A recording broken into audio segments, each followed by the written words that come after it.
Hello,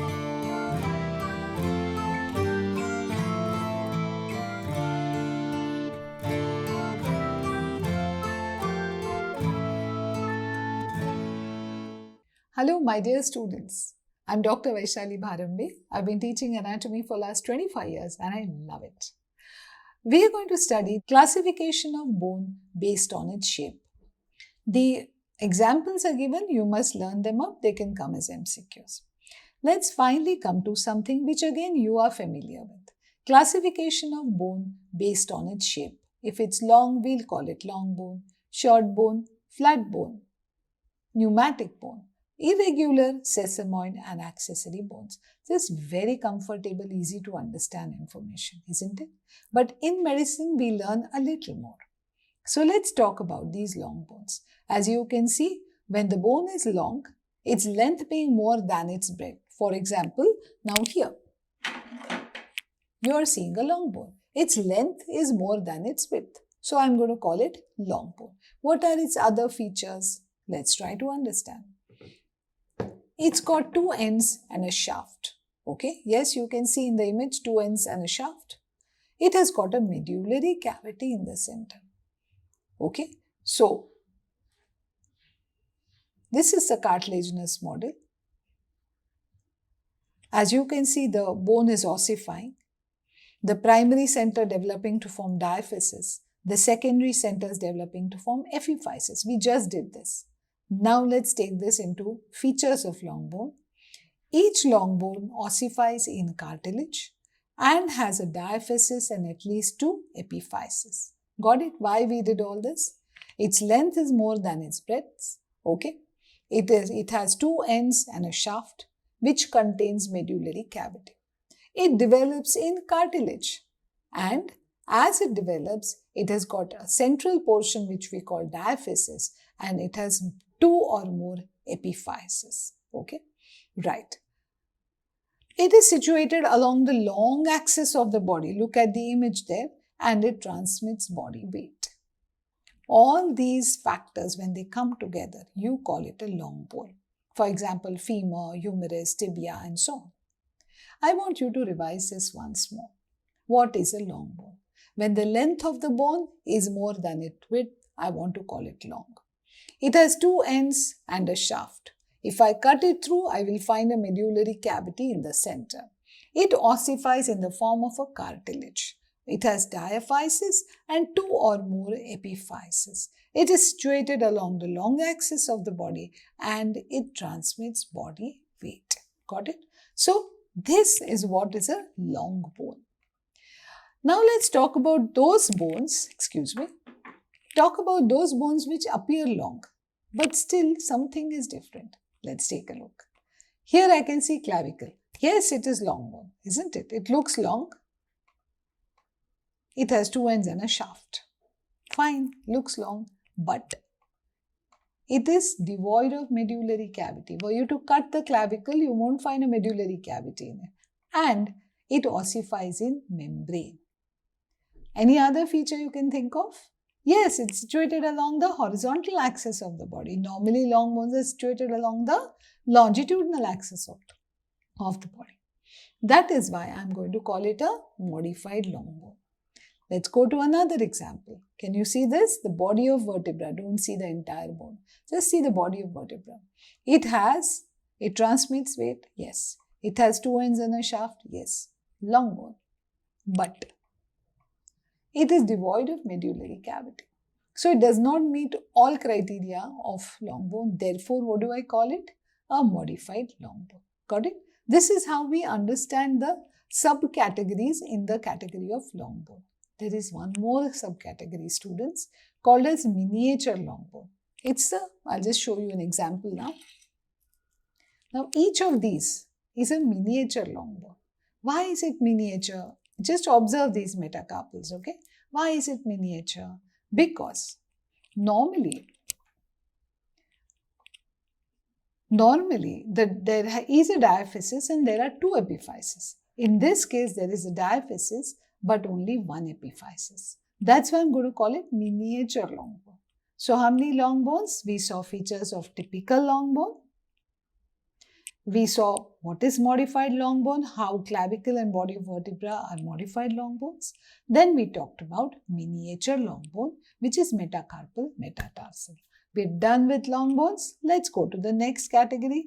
Before that, students, if you're enjoying this lecture, then please give me a like, please subscribe, okay? And this will encourage me to create more of such informative videos for you. So please do like and subscribe. I hope you've done it. Let's go to short bones. Also, what is a short bone? Common sense, छोटा सा होगा, madam. Yes, छोटा सा bone होता है, but it has got 6 sides. It's like a cube, okay?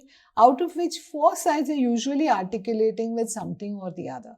And 2 sides are usually giving attachment to muscles.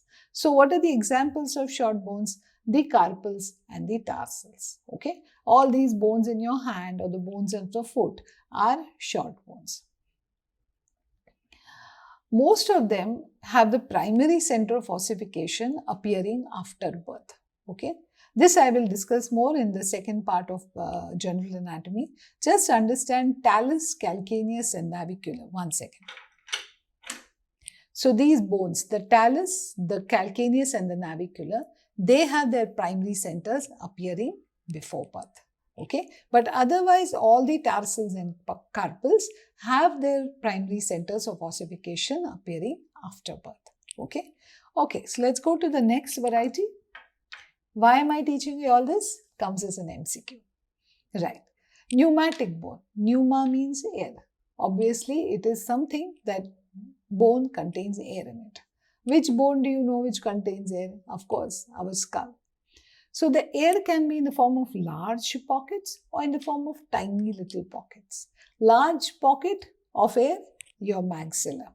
Small pockets, your temporal bone, the mastoid process of temporal mastoid air cells. These are all examples of pneumatic bone. Why do we have air in our skull? Why do you want air? You want air because you want to reduce the weight of your skull. You're roaming, when you have a cold and you have your sinuses full of mucus, what happens to you? You feel heavy-headed. You're holding your head, you're saying, sir, bhari hai, doctor, kuch to karo. Can you imagine living like that for life? So yes, you don't want a heavy head. You want your skull to be light. So the air spaces have been created to reduce weight of the bone. Another thing is when you have a cold, your voice changes. You have this peculiar nasal twang. Yes, you have a nasal twang.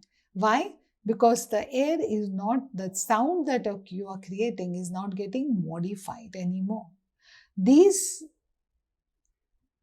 pneumatic bones result in modification of sound. Besides that, they also moisten the air that you breathe. If you are in a very dry place, you need that air to be moistened, otherwise it will damage your lungs. So that job is also done by pneumatic bones. Remember, you get a short note on this.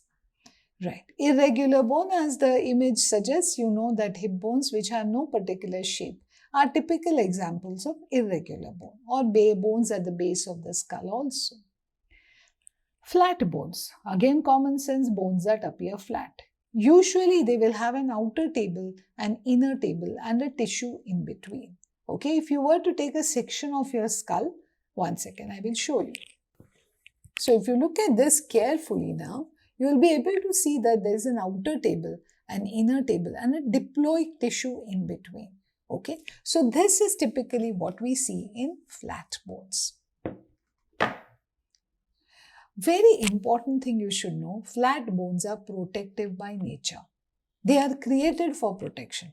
For example, my skull is flat bone. What is it protecting? My brain. My sternum, my ribs are flat bones. What are they protecting? They are protecting my lungs and heart. So flat bones are essentially protective by nature.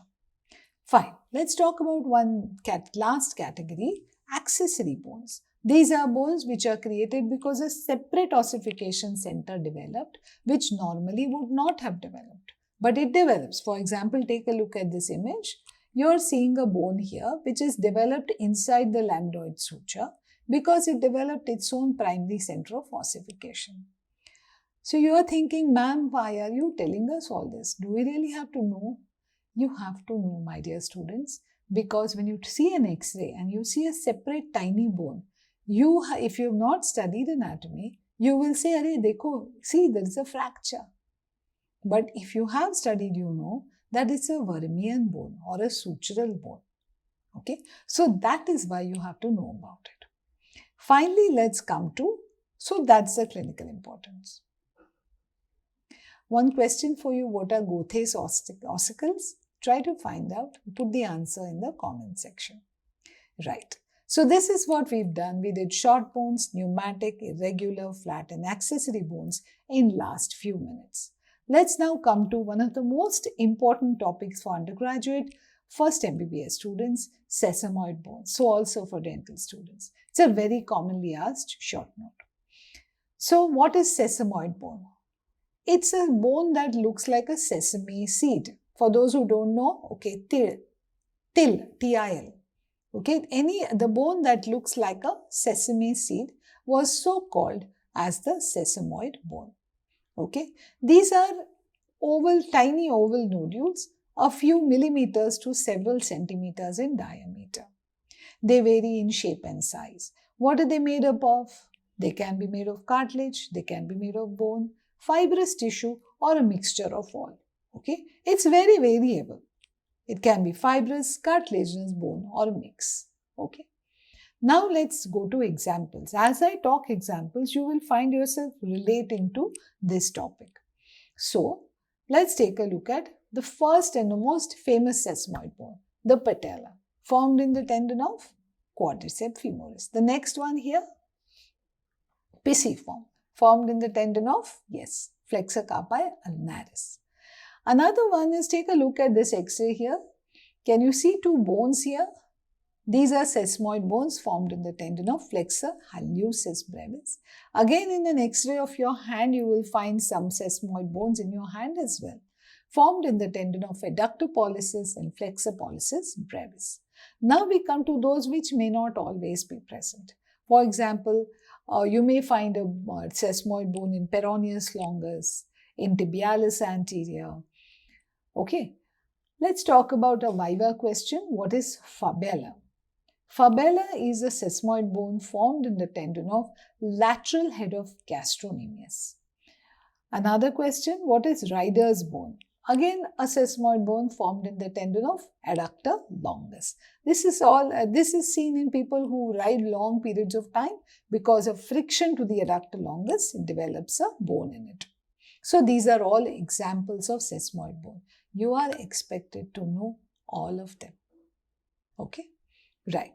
Let's now come to features of sesamoid and how do we remember them. So I have a mnemonic here. The owls always prefer hooting. Just take the first letter of it, T. T stands for sesamoid bones are bones formed in the tendon of a muscle. O, ossify. These are bones that ossify late in life. For example, in case of sesamoid bone, ossification takes place in case of patella at around age of 12. A stands for they all usually have an articular cartilage on one of its surfaces. Okay, many times they have an articular cartilage on one of their surfaces. P stands for no periosteum. H stands for no Haversian system. Let's do this once again. TOAPH. T stands for formed in the tendon of a muscle. O, ossifies late, maybe even at an age of 12. A, it always has or many times has an articular cartilage covering it.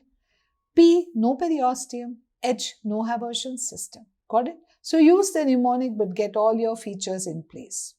Right. Let's now talk about functions. What do they do? Rainbows make awesome colors. R, it resists the pressure of overlying muscle. M, minimizes the friction between the muscle and the underlying bone. A, it alters the direction of action of the muscle.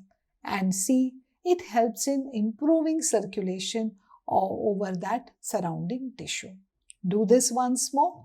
R stands for resists pressure of overlying muscle on underlying tissue, minimizes friction between these two, alters direction of action of the muscle, and C stands for improves circulation. These are functions of sesamoid bone. So let's revise. How will you write the short note now? You will describe what is the meaning of sesamoid bone. You will give its basic shape, size, material. Then you will give examples. I have given you about 8. You should know all. What are the features? There are 5 features. And what are the functions? There are 4 functions. Get all these down, use mnemonics wherever necessary, but get your full marks for a sesamoid bone. Believe me, they'll ask you invariably. Right. So again, my dear students, if you like this lecture, do please give me a like. Okay, subscribe to my channel. And please share your comments in the comment section. It will tell me what is working for you and what is not, so that I can keep making these informative lectures for you.